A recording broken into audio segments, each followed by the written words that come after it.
Bonjour à tous et bienvenue dans Smart Patrimoine, l'émission qui vous accompagne dans la gestion de vos finances personnelles et l'émission qui décrypte également avec vous les enjeux et les actualités du secteur de la gestion de patrimoine. Une émission que vous pouvez retrouver tous les jours sur Bismart for Change. Et au sommaire de cette édition, on va parler du cours de l'or dans patrimoine thématique. On va passer en revue les grandes tendances de la rentrée pour ce qui concerne l'or avec François Delassus, consultant pour Or en Cash. Ensuite, dans Enjeux Patrimoine, je suis ravie de retrouver Ludovic Usieux d'Artémis Courtage et Guillaume Lucchini de Scala Patrimoine avec qui nous parlerons des grandes tendances sur le marché immobilier en cette rentrée 2025. Enfin, dans la dernière partie, l'œil de l'expert, nous ferons un focus sur les futures baisses de taux à venir aux États-Unis avec Vincent Martins, directeur général de Wakerstone. Bienvenue à vous tous qui nous rejoignez dans Smart Patrimoine. C'est parti!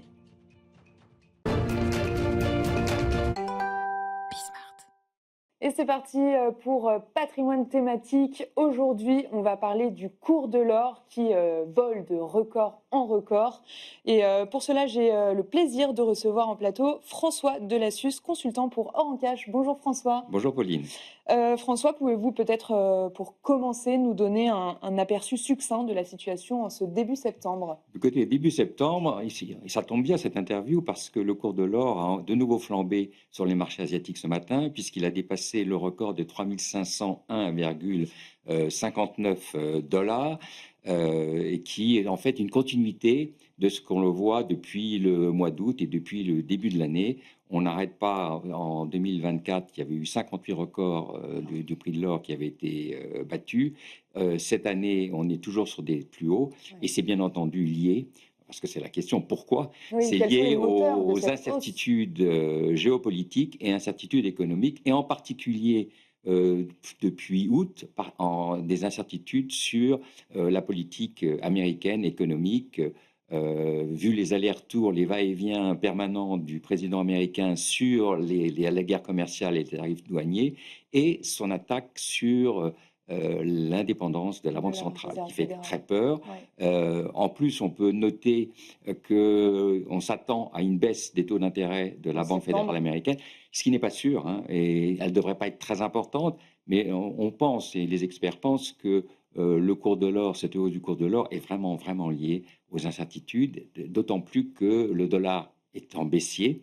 Oui. Les gens vont se porter sur l'autre valeur refuge qui est l'or. Donc les investisseurs, là, depuis le début de l'année et depuis cet été encore plus, se précipitent sur l'or. Oui, parce qu'on a vu, par exemple, au mois d'août, on a eu deux hausses successives. Une première qui montrait justement l'incertitude. Vous avez vu que l'administration douanière américaine avait annoncé la possibilité de droits douaniers sur des formats de lingots importés de Suisse aux États-Unis.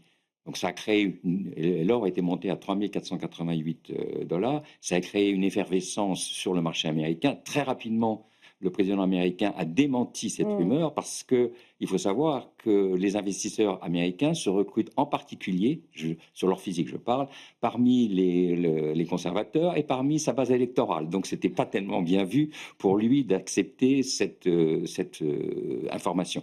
Deuxième chose, c'est qu'on a eu en fin du mois une deuxième accélération du cours de l'or qui était liée justement à sa décision très inédite en fait de limoger Liza Cook, hein, la gouverneure de la Banque centrale, ce qui est une atteinte, si vous voulez, vue comme une atteinte à l'indépendance de la Banque centrale, ce qui ne rassure pas les investisseurs, ne rassure pas les marchés. C'est sûr. Mais Liza Cook n'a pas été limogée pour l'instant.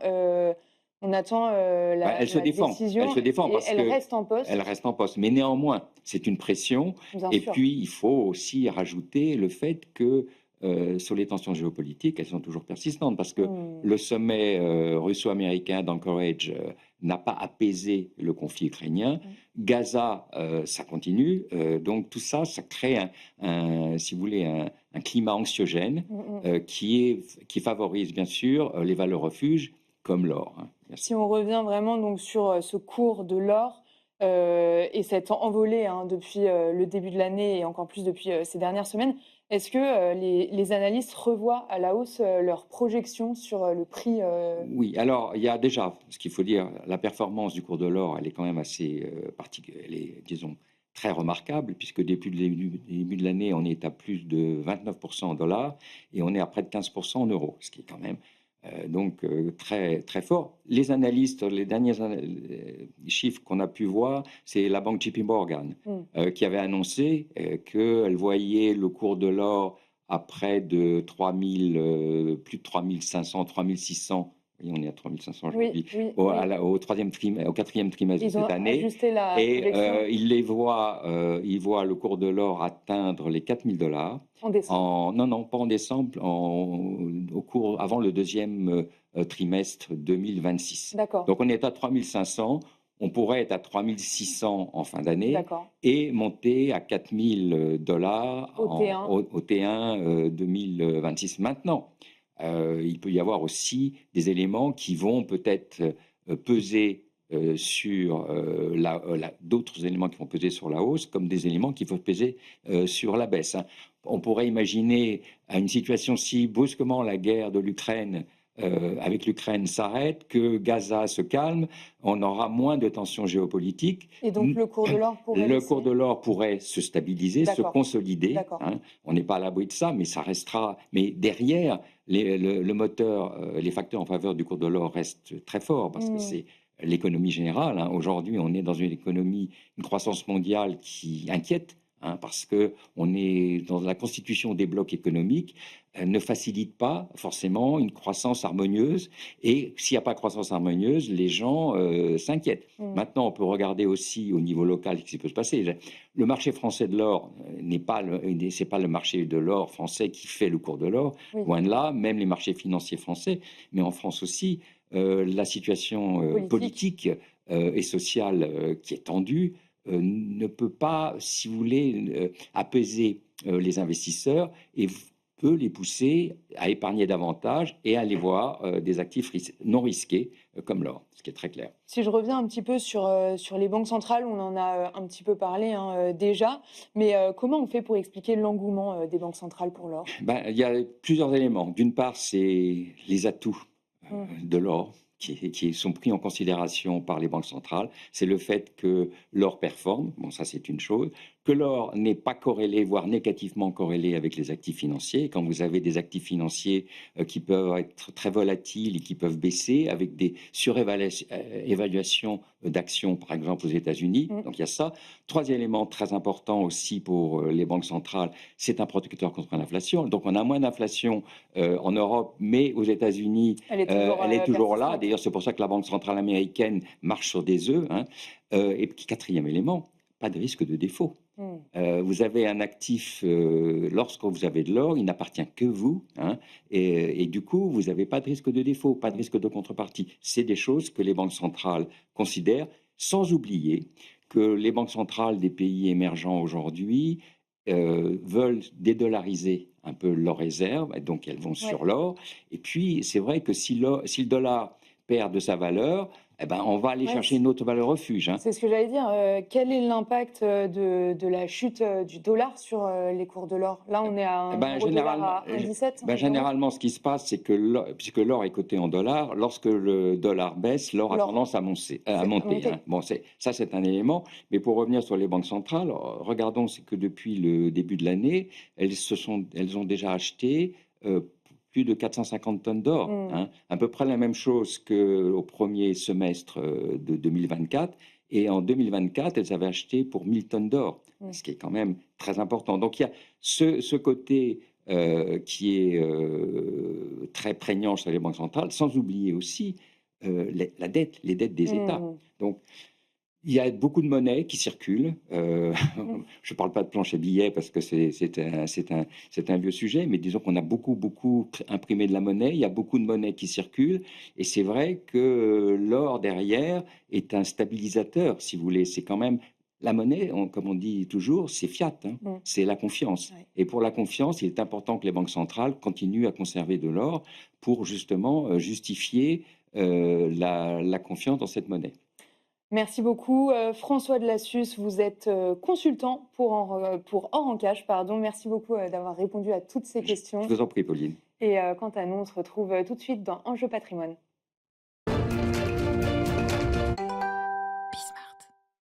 Et c'est parti pour Enjeu patrimoine. Aujourd'hui, nous sommes ravis de recevoir Ludovic Usio, cofondateur d'Artémis Courtage. Bonjour. Bonjour Pauline. Et à distance avec nous, Guillaume Lucchini, associé fondateur de Scala Patrimoine. Bonjour Guillaume. Bonjour Pauline.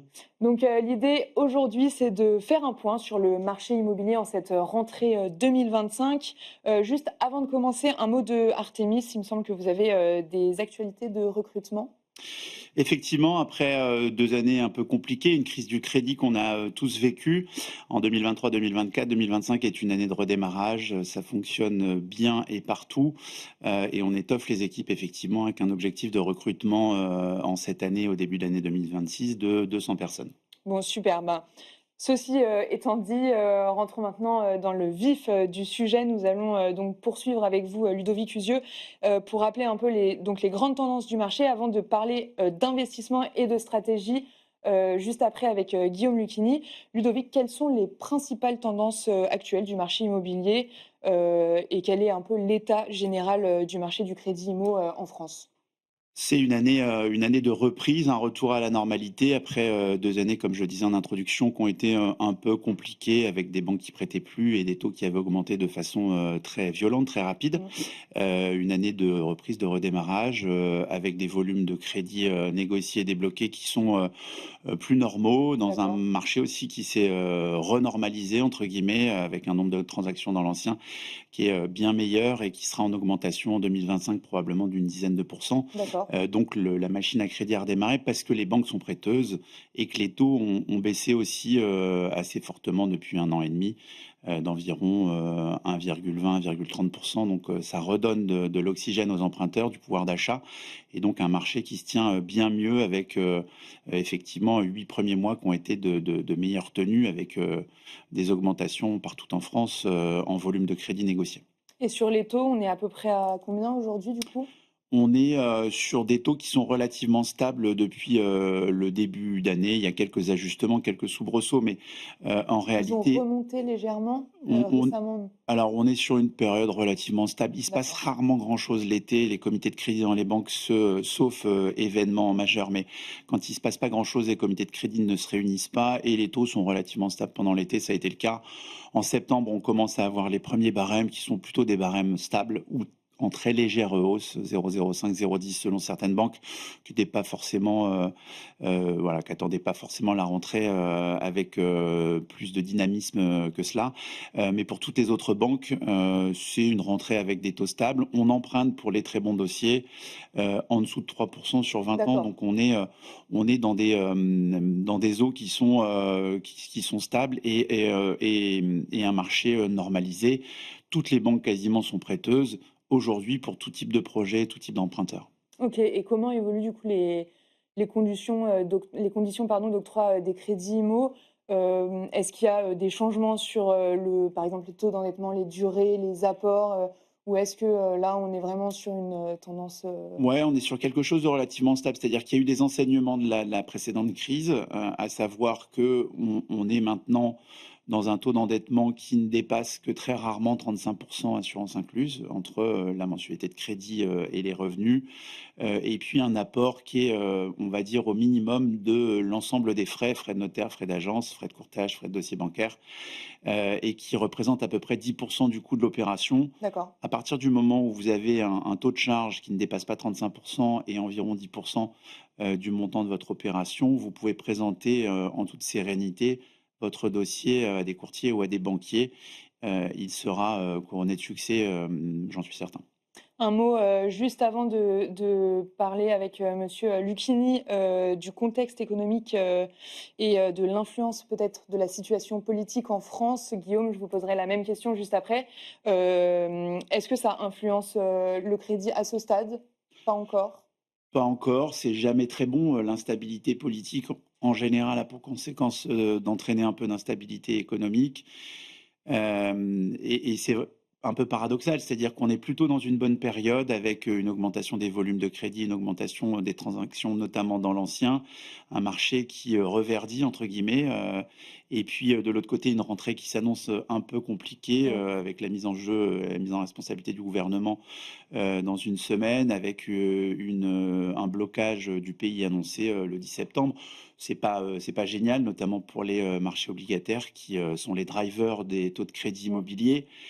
Après, on vit depuis quelques années entre deux guerres, entre deux crises, entre deux gouvernements. L'instabilité est permanente et on s'aperçoit qu'en réalité, les marchés sont relativement résilients, y compris les marchés obligataires. Il y a eu quelques soubresauts sur l'OAT 10 ans depuis ces Mm. annonces, Mm. mais en réalité, en valeur absolue, c'est une augmentation de 20 points de base. Ouais. Ça n'est pas de nature aujourd'hui à augmenter, à faire augmenter à courte durée les taux de crédit immobilier. Donc je suis relativement serein sur cette rentrée parce que l'élan est là et le nombre de transactions augmente, les volumes de crédit débloqués aussi. Il faut quand même surveiller toutes ces petites choses qu'on vient d'évoquer. Guillaume Lucchini, donc vous êtes avec nous en distance. Nous avons donc dressé un petit peu le bilan avec Ludovic sur le plateau. Comment est-ce que vous analysez la situation actuelle du marché immobilier dans une stratégie patrimoniale et peut-être du coup nous dire un mot de cette situation politique en France? Bien sûr. Bonjour à tous. En fait, on l'a vu et je pense que Ludovic, l'a tout à fait mentionné, c'est que globalement, le marché de l'immobilier, il est drivé aussi par le sujet du crédit. On l'a vu depuis, la fin 2022 avec cette hausse importante aujourd'hui, des taux d'intérêt. Ce qui fait que forcément le taux d'intérêt montant, on vient diminuer la capacité aujourd'hui des investisseurs, en tout cas la capacité d'épargne équivalente et donc forcément on vient, minorer la capacité aujourd'hui de ces investisseurs à acquérir l'immobilier. Donc ça a finalement, 2 contraintes. La première contrainte, c'est-à-dire que les gens qui étaient vendeurs, le sont plus forcément aux conditions, aujourd'hui qui sont, les conditions, de l'acheteur, puisque l'acheteur, ses conditions vont, dépendre de sa capacité d'emprunt. Donc si vous avez des hausses des taux, à capacité d'emprunt identique, vous avez une baisse de votre pouvoir d'achat et donc ça, c'est ce qui s'est passé depuis 2022. Donc c'est-à-dire qu'entre 2022 et 2024, fin 2024, on a eu un blocage aujourd'hui, sur le marché de l'immobilier. Pourquoi? Parce que cette hausse subite a mis une pression notamment sur les investisseurs futurs et donc du coup, indirectement a fait baisser le prix de l'immobilier. Donc c'est toutes les tendances qu'on a retrouvées aujourd'hui sur tous les marchés, que ce soit le marché aujourd'hui du résidentiel, mais également d'autres marchés comme le marché du tertiaire et je pense que ça, Pauline, vous l'avez vu, et vous en avez parlé à de multiples reprises ces dernières années, c'est notamment la baisse qui ont été enregistrées, sur les actifs, type bureau, logistique ou autre. Donc, fin 24, on était, dans une conjoncture où tout le monde se plaignait d'un certain blocus qui était, opéré notamment par cette politique de taux.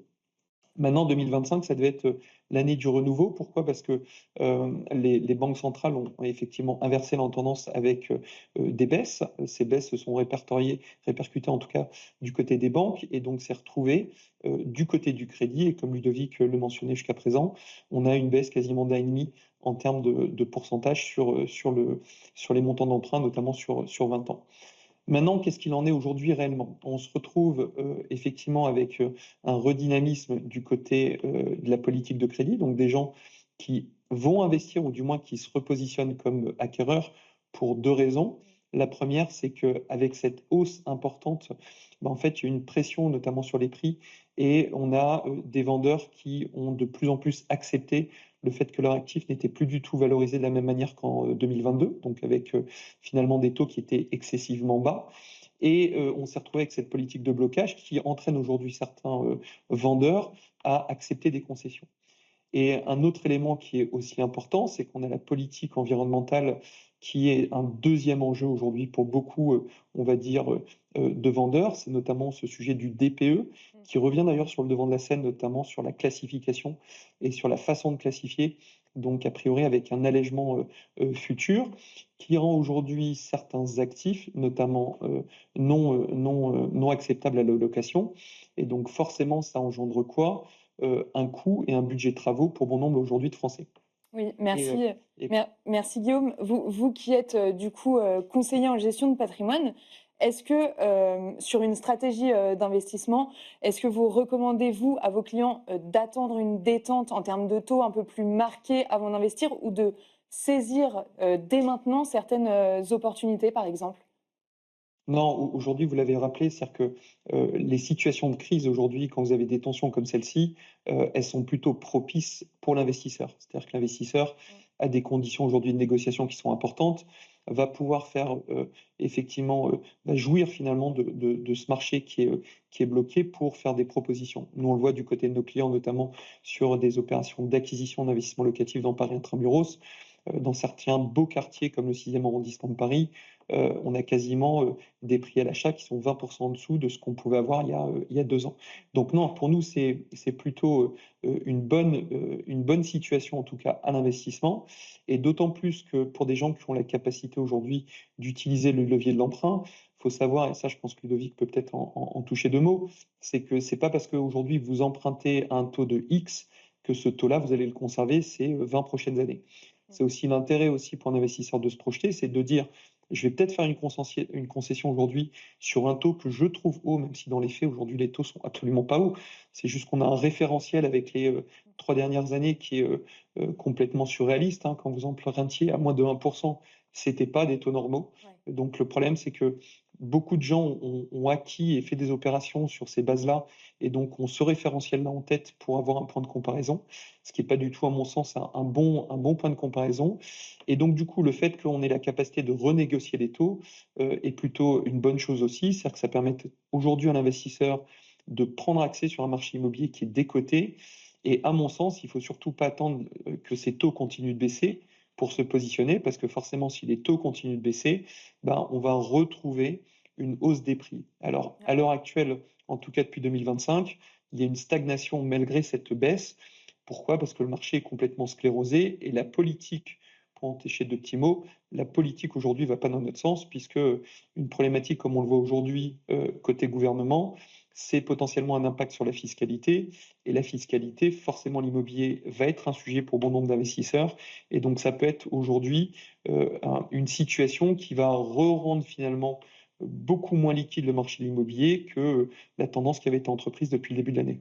On va devoir malheureusement s'arrêter là-dessus, même si il me restait quand même pas mal de questions à poser. Ça fera l'objet certainement d'une prochaine table ronde, d'une saison 2 avec vous, messieurs. Merci beaucoup, Guillaume Lucchini, associé fondateur de Scala Patrimoine. Merci beaucoup. Et merci, Ludovic Usieux. Vous êtes cofondateur d'Artémis Courtage. Merci à tous les deux d'avoir été sur ce plateau. Et quant à nous, on se retrouve tout de suite dans l'œil de l'expert.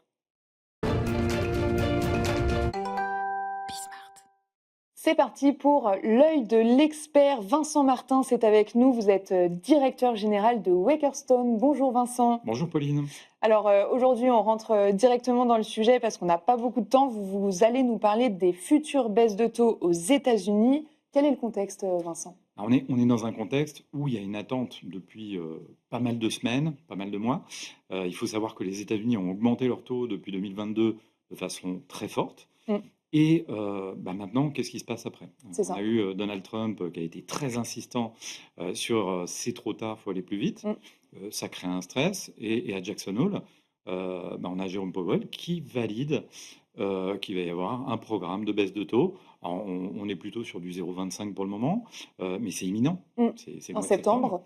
Et puis c'est amené encore à se poursuivre d'ici la fin de l'année. Deux baisses pricées d'ici décembre. C'est ça, Ouais. c'est quasiment sûr actuellement. D'accord. En tout cas, la plupart des analystes sont sur cette base-là. Puis ce qui intéresse le marché actuellement, c'est l'après.